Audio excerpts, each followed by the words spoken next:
So, my favorite comedy anime of all time, Granblue, or Granblue Dreaming if you prefer, got a second season after 7 long years in Azkaban, or, just waiting.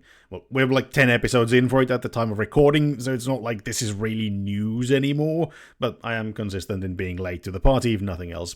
Anyway, it is one of my top 3 anime of all time, and as is tradition by now, whenever I talk about stuff I genuinely like, the algorithm makes damn sure nobody actually sees that video. It happened with Natsume's Book of Friends, and Haikyuu, etc, etc. It even happened to the video about the first season of Granblue. Still, traditions are a beautiful thing, so let's now talk about Granblue Season 2 in a video that nobody will probably see. Oh, incidentally, the first season video is out on the channel, and I'll link to it in the description and pinned comment below to those interested. Also, sub goal for this year's 5k, so hit that button if you too enjoy alcohol abuse and concerning amounts of naked burly men depicted in a humorous light. And now, if for some reason or another you don't want to go and watch the video I made on the first time run of the anime, the TLDR of Granblue is, well, kind of what I just said. But most importantly, it's a comedic take on a coming-of-age story about the excitement of moving out for the first time and going to uni and generally thinking that you're an actual real adult. Which then inadvertently leads to excessive amounts of alcohol consumption in the company of large burly men, who in the world of Granblue are concerningly often in the nude. Or, well, were in the first season. The second one has markedly less of that, and more leering at college girls' chests with a friend group that can only be described as losers.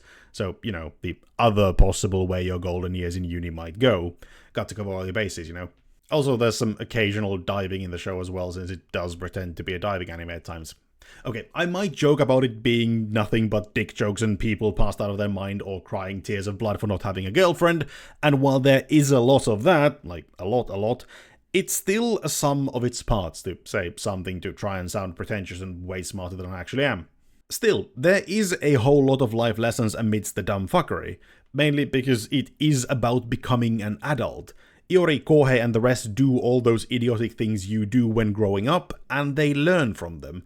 Sure, it's exaggerated as all hell, but you get the point. And especially now in Season 2, the underlying message in between the perving is to be yourself, and fuck whatever anybody else thinks about it. And if I'm being totally honest, it took a lot of messing around and being concerned over other people's opinions for me to figure that out too, so it's really nice to see it in a slice-of-life-y show about real people's problems. Also, side note, being yourself is important, but for the love of all that has ever been holy, do not go to uni in your boxers after passing out at the gate or run nude in the street.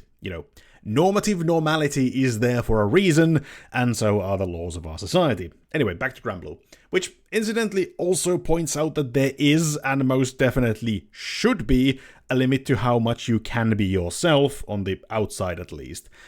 As Kohei has some questionable possessions he brings up at the most inopportune moments, possessions that may or may not include an alarmingly small size of swimwear. Unused, of course, as he is quick to point out, but still.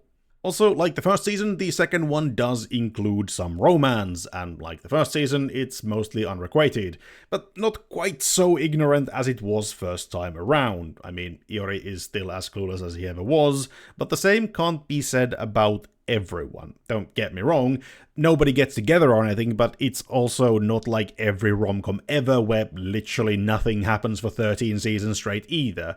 There are even some confessions here, and while at the time of writing it's not out yet, there will, unless they censor it, even be talk of taking it in the back door in our near future. So, conversations people really do have, or at least the people I know do. Your mileage may vary.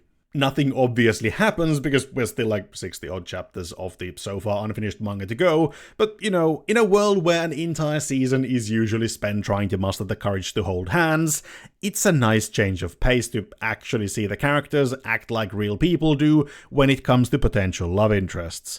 Even Nanaka makes some progression in her romantic, or at least carnal pursuits, despite their target being generally frowned upon in civilized company.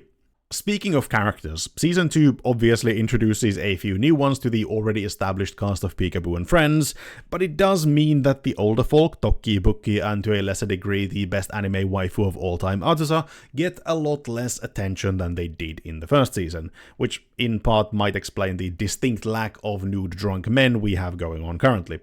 But Kitahara Shiori, yes, that is Iori's little sister, and Pusujima Sakurako more than fill out the gaps. Well, not really, as there is a very noticeable shift in the humor between the seasons, but at least they both offer our favorite nudist family failure some serious growing up, and you never know. Maybe one day Iori can again get invited to the family New Year's parties, instead of, having his face painted over in all the old photos in the album.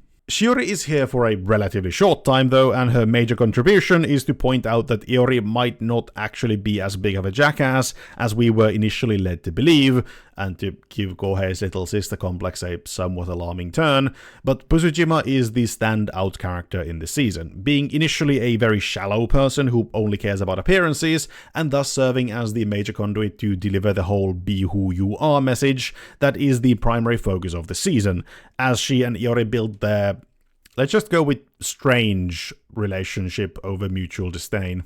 We also have the JoJo's professor, fittingly voiced by Koyasu Takehito, who is more commonly known as the voice of a character who will be important in the future, I would imagine Season 3. Although it's a bit odd that they skipped over the chapter that explains why Iori and his scum of the earth uni-friends don't get along with the professor, which leads me to the one major problem the second season inherits from the first one. The order is just kind of all over the place, and like with the professor, at times they skip an awful lot of stuff that leaves some things kind of just hanging in the air. Like, we know that the class doesn't get along with their new substitute teacher, but we're never shown why, which is even more baffling since there is an entire goddamn manga chapter going over the exact reason. Incidentally, it might have even been funnier than the ball-busting experiment we got. Maybe we'll get an OVA or something at some point, or they just mess up the order again and throw it somewhere else. Who knows? Don't get me wrong, as a general rule of thumb, the order is fine, and everything still makes sense, but it does confuse the manga readers from time to time, and also leads to things like spending far too long on perving at the girls' school culture fest and the like. But the pacing isn't bad or anything, and I'm mostly just nitpicking for the sake of it. There is one thing, though, that is kind of important to note from Season 2. Since Granblue is a comedy anime, yes, humor is completely subjective, yada yada yada, but whereas Season 1 is perfectly aligned with my sense of humor, Season 2 has some very noticeable shift in the style.